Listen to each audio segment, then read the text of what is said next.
Les atomes étant tellement petits qu'il est impossible de les voir, même avec le plus puissant des microscopes optiques. Par contre, grâce à un outil extraordinaire, inventé depuis peu de temps, le microscope à effet tunnel, nous sommes capables de voir les atomes. Voici une vidéo expliquant brièvement et simplement la façon dont il fonctionne.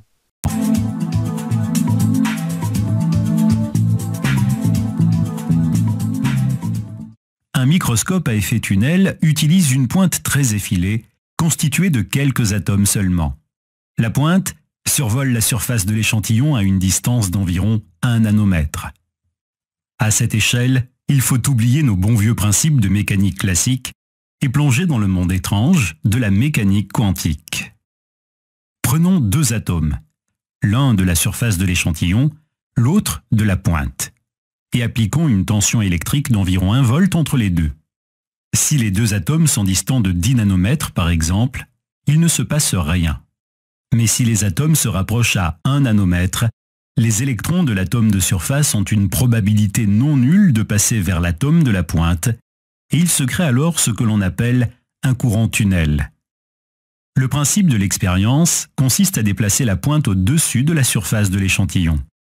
En maintenant constante l'intensité du courant tunnel, on maintient constante la distance pointe-échantillon. Ainsi, le déplacement de la pointe reproduit fidèlement la topographie de la surface, plus exactement celle de la couche électronique des atomes. Vous l'avez compris, avec le microscope électronique, nous ne voyons pas directement les atomes, mais grâce à l'électronique et à l'informatique, eh bien, les ordinateurs recréent une image. Voici un exemple avec cette magnifique image. Et non, ce ne sont pas des montagnes, ce sont bien des atomes.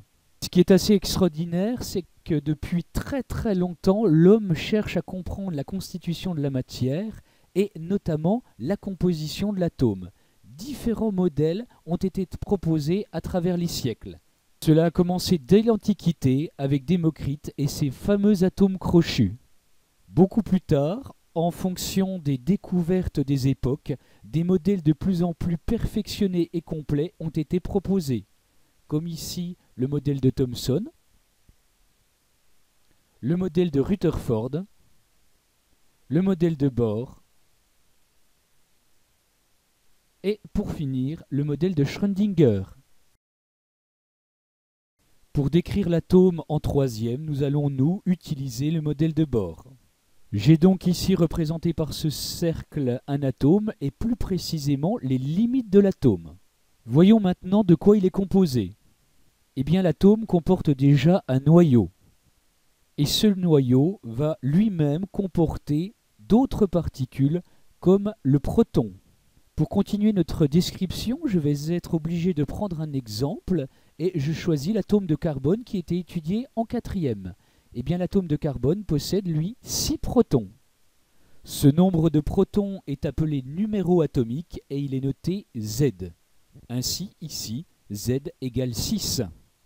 Mais le noyau comporte une autre forme de particules, ce sont les neutrons. Dans l'atome de carbone, il y en a 6. Nous allons alors définir le nombre de masses que nous notons A. Ce nombre de masses est égal au nombre de protons plus le nombre de neutrons, c'est-à-dire Z plus le nombre de neutrons. Ainsi ici, le nombre de masses A est égal à 12, 6 plus 6. À l'intérieur de chaque proton se trouve une charge électrique positive.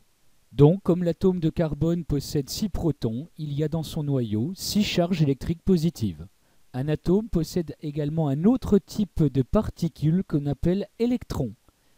Dans le modèle de Bohr, nous disons que les atomes gravitent autour du noyau, c'est-à-dire qu'ils tournent autour. Chaque électron possède une charge électrique négative. C'est alors qu'intervient une propriété fondamentale de l'atome. Un atome est électriquement neutre, c'est-à-dire qu'il possède autant de charges positives que de charges négatives. Étant donné que chaque proton comporte une charge positive et que chaque électron comporte une charge négative, alors dans un atome, il y a autant de protons que d'électrons. Ainsi, pour l'atome de carbone, je vais représenter 6 électrons qui comportent chacun une charge électrique négative. Voilà, nous avons représenté le modèle de l'atome de carbone. Dans ce schéma, je n'ai absolument pas tenu compte des dimensions, il n'est donc pas à l'échelle. Il faut savoir en moyenne que la taille d'un atome est de 10 puissance moins 10 mètres. Et la taille de son noyau est en moyenne d'environ égale à 10 puissance moins 15 mètres.